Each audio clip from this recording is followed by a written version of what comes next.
मेरा नाम ताहिर महमूद सिंधु है और आजकल फैक्ट्री में एज ए सुपरवाइज़र की जॉब कर रहा हूँ और मेरा ताल्लुक़ डिस्ट्रिक्ट ननकाना साहिब शोकताबाद कॉलोनी से है। मैं पैदाशी कादियानी था और सबसे पहले मेरे दादा अब्बू ने कादियानियत इख्तियार की। मेरे दादा अब्बू मुकामी कादियानी जमात के सदर रहे, ताहयात सदर रहे। उनके वफ़ात के बाद फिर मेरे वालिद साहब को वो सदर का ओहदा मिल जाता है। 15 साल तक वो भी सदर जमात अहमदिया कॉलोनी शोकताबाद रहे। हमारे गांव में चूँकि बहुत से कादियानियों के घर थे, इसलिए मेरे वालिद साहब ने अपनी निगरानी में कादियानियों की इबादतगाह भी तैयार करवाई थी। हमारा इस्लाम कबूल करने का सबब ये बना कि एक कादियानी घर था इधर, तो उन्होंने कलमा तैयबा लिख के वो गंदी नाली के ऊपर उसकी स्लैब बना के रखी हुई थी, बजरी और रेत सीमेंट वगैरह की ना। तो हमारे इधर कोई मुसलमान भाई थे, उन्होंने देखा भी ये क्या है, ये तो ऊपर कलमा लिखा हुआ है। इस तरह उन्होंने गांव के चंद लोगों को बताया कि ये मामला है भी, इन्होंने कादियानी है ये बंदा, तो इसने ये कलमा तैयबा लिखा हुआ है और ये गंदी नाली के ऊपर रखा हुआ है। चूँकि मेरे वालिद साहब कादियानियों में काफ़ी असर और रसूख रखते थे, इसलिए अहले इलाका और उलमा हजरात मिलकर मेरे वालिद साहब के पास आए कि वो हमें स्लैब दें। वालिद साहब ने उसके बाद उस कादियानी शख्स को बुलाया जिसके घर के बाहर वो स्लैब पड़ी थी। उसने कहा कि वो स्लैब मैंने दरियाबुर्द कर दी है। उसके जाने के बाद उसकी अहलिया आ जाती है और वो कहती है कि आपको स्लैब से क्या मसला है, क्या क्यों पूछ रहे हैं आप स्लैब के मुतल्लिक।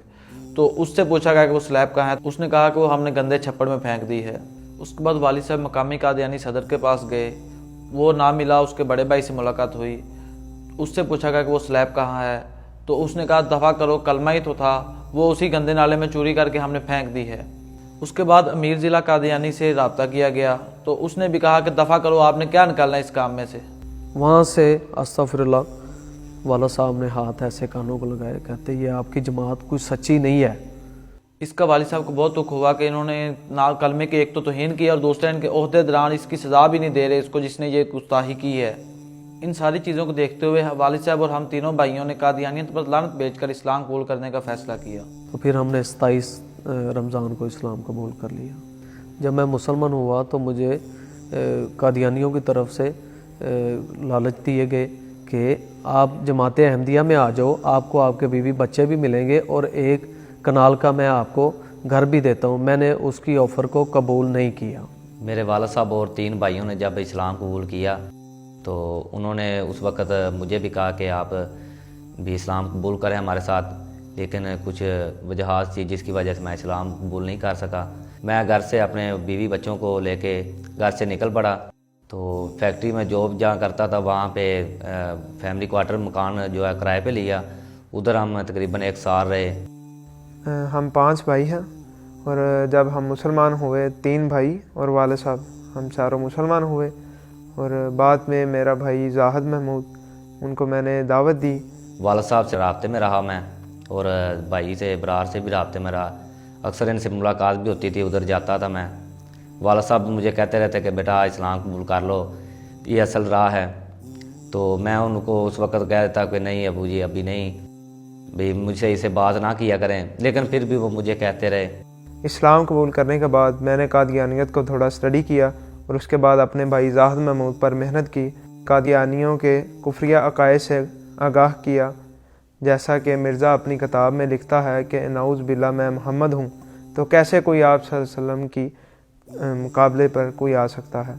तो उसके बाद फिर इब्रार भाई से मुझे मसलन इस तरह मौजू पे बातें होती रही। इब्रार भाई कहता रहा कि इस्लाम कबूल करो, ये देखो किताबें वगैरह। इन्होंने मुझे किताबों का काफ़ी ज़िक्र किया, तो दिखाई भी काफ़ी। तो पहले भी मतलब मुझे शौक़ था काफ़ी, इसलिए तो मुझे और यकीन हो गया कि वाकई कादियानी हैं जो ये झूठे हैं। बिल आखिर 12 जून 2020 को अल्हम्दुलिल्लाह इस्लाम कबूल करने का मैंने ऐलान कर दिया और बिमा फैमिली के साथ हमने इस्लाम कबूल किया। और मैंने देखा कि मेरे वालिद साहब और 3 भाइयों का इस्लाम कबूल करने का ये फ़ैसला बिल्कुल दुरुस्त था। जब हमने इस्लाम कबूल किया तो कादियानियत की तरफ से रद्द अमल ये था कि मेरे बीवी बच्चों को छीन लिया और हम बच्चों को मिलने की गरज से जनाब नगर रबुआ में गए। वहाँ हमें हरासा करने की कोशिश की। ये जो इनके गुंडा फोर्स है, वाइट कलर के डाले शाले गन्ने और मोटरसाइकिलें हमारे पीछे लगा दी। वो अल्हम्दुलिल्लाह हमारा वहाँ पे मौलाना अलियास चन्योटी साहब के साथ रब्ता था, क्योंकि हमारे पास जब हमने इस्लाम कबूल किया काफ़ी उलमा हज़रात तशरीफ़ लाए और उनकी बदौलत हमें उनका भी नंबर मिला। تو ہم نے ان سے رابطہ کیا کہ یہ ہمیں ہراساں کرنے کی کوشش کر رہے ہیں. تو ہم نے آواز اوپن کر دی. وہ جتنی قادیانی گنڈا فورس تھی انہوں نے سنا, پھر انہوں نے ہمیں چھوڑ دیا. اور یہاں پہ جتنے کوئی کٹر قادیانی بیٹھے ہوئے تھے ہمارے اسلام قبول کرنے کے بعد, انہوں نے آئے دن ہمیں پریشان کرنا شروع کر دیا. کبھی 15 پہ کال کر دی تاکہ یہ کسی بہانے سے واپس قادیانیت کی طرف آ جائے. اور جتنا بھی ہمیں 2-3-4 مرتبہ اریسٹ کیا گیا, لیکن اس سارے رد عمل کے باوجود ہم سب بھائی اسلام پہ ڈٹے ہوئے ہیں. جب ہم نے اسلام قبول کیا تب ہمیں قادیانیوں کے کفریہ قید کا مکمل علم نہیں تھا. اور اسی طرح ہماری شبان ختم نبوت کے نائب امیر مولانا منیر علوی صاحب سے ملاقات ہوئی, جس میں انہوں نے ہمیں مرزا قادیانی کی لکھی گئی اپنی کتابوں میں سے اس کے کفریہ قائد کے متعلق تفصیلی آگاہ کیا, جس کے بعد ہمیں یہ علم ہو گیا کہ یہ زندیق کافر ہیں اور بہت بڑا فتنہ ہے. میرے 3 بچے تھے, 2 بیٹے اور 1 بیٹی تھی. جب سے میرے بیوی بچوں کو چھین کر لے کر گئے ہیں تب سے میری ان کے ساتھ کوئی ملاقات اب تک نہیں ہوئی ہے, اور فون پر بات بھی نہیں کرنے دے رہے. نمبر میرا بلاک کر دیتے ہیں, اور جب بھی کال کی ہے, کبھی اگر اوپن ہوا بھی ہے تو دیکھتے ہیں کال آ رہی ہے, اس کے بعد پھر بلاک کر دیتے ہیں نمبر. پھر میں نے ایک دن سوچا کسی اور نمبر سے کوئی نمبر چینج کر کے میں ان سے بات کرنے کی کوشش کروں. تو نمبر چینج کر کے میں نے کال کی تو میرے بیٹے نے فون اٹھایا, تو اس نے آواز پہچان لی میری. کہہ رہا پاپا کیا حال ہے؟ میں نے کہا ٹھیک ہوں بیٹا. پاپا آپ آ جائیں. میں نے کہا بیٹا آ جاؤں گا. کب آؤں؟ صبح آ جائیں پاپا. اتنی بات پیچھے سے آوازیں آ رہی تھی, بیٹا کس کا فون ہے؟ پتہ نہیں کس نے آ کے پکڑا, وہ فون کٹ کر دیا. اس کے بعد میری بات میرے بیوی بچوں سے نہیں ہوئی.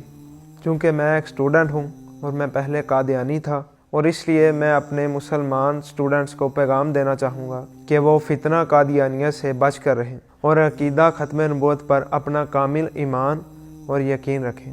شبان ختم نبوت نے 9 مسلمین کے انٹرویوز کا یہ جو سلسلہ شروع کیا ہے, یہ بہت اچھا سلسلہ ہے اور اس کا بہت فائدہ ہے, اور ہم یہ چاہیں گے کہ یہ سلسلہ آئندہ بھی جاری رہے. اب ہماری زندگی کا مقصد ہے کہ جو لوگ کفر کے اندھیروں میں بھٹک رہے ہیں انہیں بھی اندھیروں سے نکال کر اسلام کی روشنی کی طرف لے کر آئیں.